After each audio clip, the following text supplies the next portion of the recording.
What's up, guys? How we doing today? What's up, man? Tim, you know who? Hey, we're going to start this right off. Have you ever seen such? I thought that Kevin Stefanski was doing a good job. Here, lo and behold, Van Pelt's up out of here quickly and quietly. Like, what do you make of that? What do you like? Was it a rift, or how do you go from saying this guy did well because he had 5 different quarterbacks, but this guy don't call plays and he gets canned?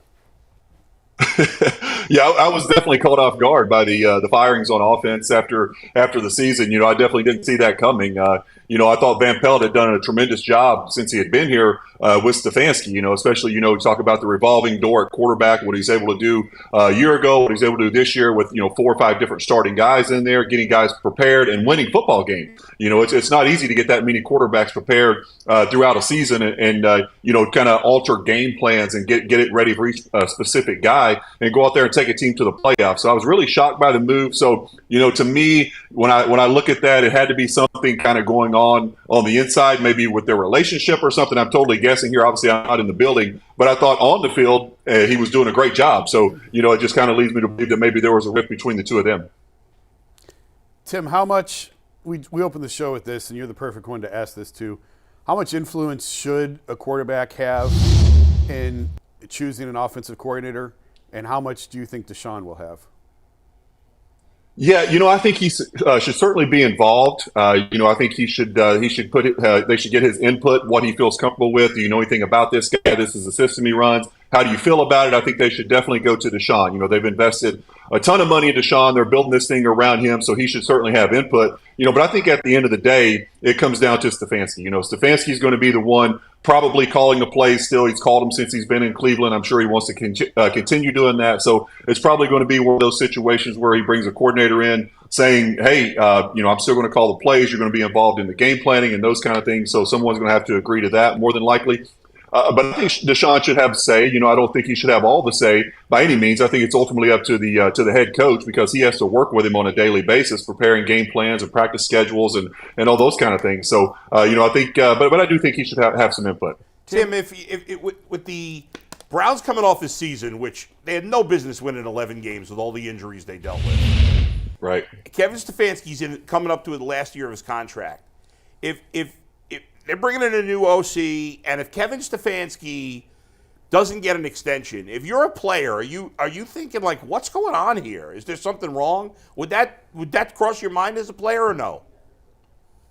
Yeah, I would think so. I just listened to you guys before I came on. You're talking about the history of the Browns and the coaches they've had, and you're talking about Hugh Jackson getting an extension after going 0-16. Stefanski certainly deserves an extension. It's kind of head scratching at this point why they haven't done it already. I think he's done an unbelievable job. He took the team to the playoff twice already. He's won a playoff game. This year, I thought he did an unbelievable coaching job. We talked about all the injuries they've had on the offensive side of the ball. And then on the defensive side of the ball, bringing in Jim Schwartz to shorten up that the defense and getting them playing at a very high level. I thought he did an amazing job. He certainly deserves an extension. They haven't had a whole lot of success in Cleveland. They've only been to the playoffs 3 times since 1999, and Stefanski's taken them twice out of those 3 times. So, in my opinion, it's overdue, and hopefully they can get it done soon.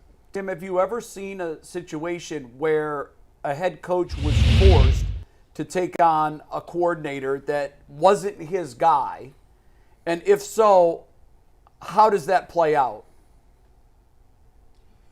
I'm trying to think if I've been a part of that or not. I don't think so. Personally, I don't think I've been a part of it, but obviously, I've seen it around the league, and it always seems like it's uncomfortable. It's an uncomfortable situation because they clash, with their philosophies a lot of times and their way of thinking and how plays should be called. There's certainly an art form to calling plays. It's a very, very difficult thing. That's why these coordinators make so much money at the college level, and they're so valued at the NFL level as well because it's hard to do. It's not just looking at a page and dialing things up randomly. It's setting up plays at the beginning of the game to come back and attack them later.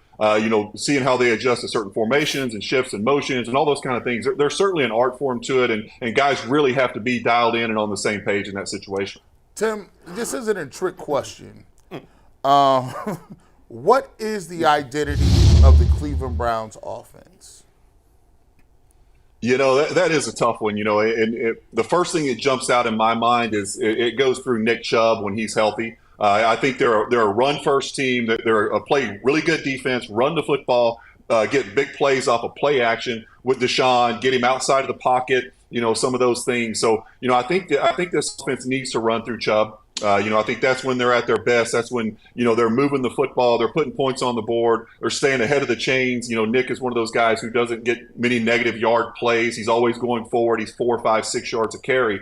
So I think when you have a running back like that, you build it around him. He's a special football player. In my opinion, I think he's, if not the best running back in the league, he's top 2 or 3 for sure. And, I think when you have a guy like that, you have to run through him. But, you're also paying Deshaun a lot of money too. So, you want to, showcase his skill sets as well. And like I said, I think Deshaun is very good at the play action pass and throwing the football down the field. And certainly that comes off of a good run game. So the play action is more effective to the defense. So quick follow-up. The reason I asked that question is if I feel like that's the way that the team is, that's their MO. If you talk to Leroy, Right. if he thinks that you talk to Joe Thomas, same thing. So why is there this whole thing where they're trying to figure out how to build it around Deshaun Watson then? If you know it's Chubb, wouldn't you say, Right. okay, well, let me build out the things so we can have the offensive line do our thing with Chubb? But it just seems to be that they're trying to transition, but they're not being successful in transitioning from a running team to a predominantly pass team.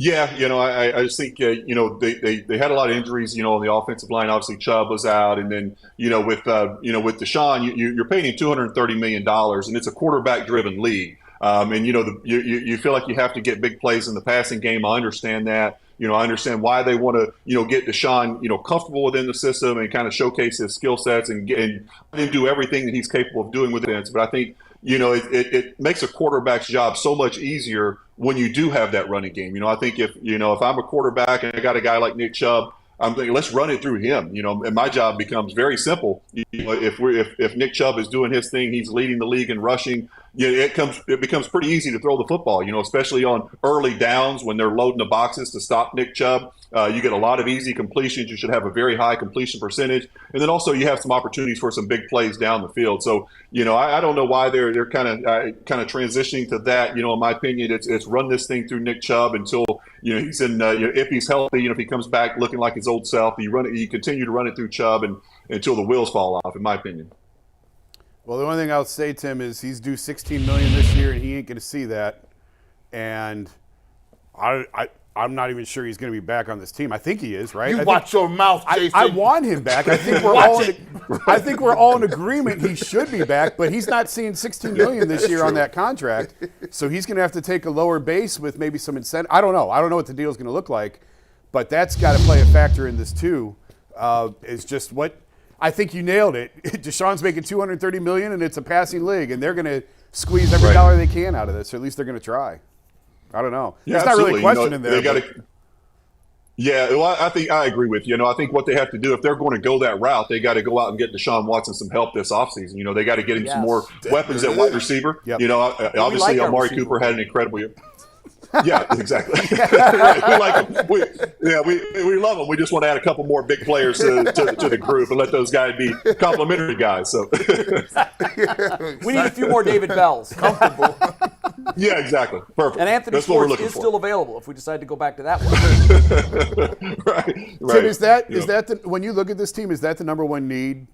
I think it is a playmaking receiver. But when you look at this team, with their top draft pick, whether they keep it or trade it for a player, where should they go with it?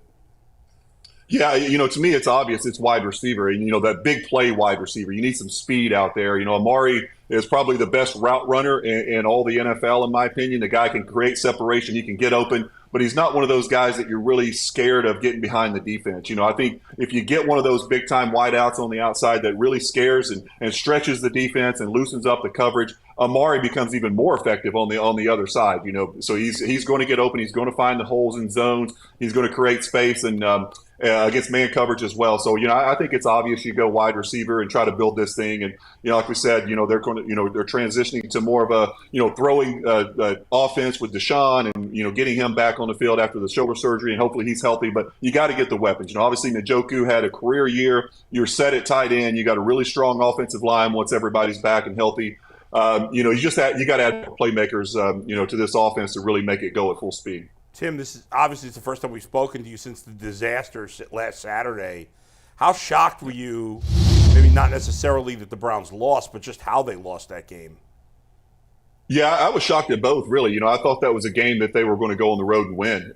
They played them a few weeks earlier, and just, they looked like a much better football team than Houston. But, I give C.J. Stroud a lot of credit. I really do. I didn't think a rookie quarterback would be able to thrive in that situation, making his first playoff start. I thought the Browns and Joe Flacco had a huge advantage going into this game with just the experience level of Joe and some of the other guys that have been in playoff games. But Houston played a great game.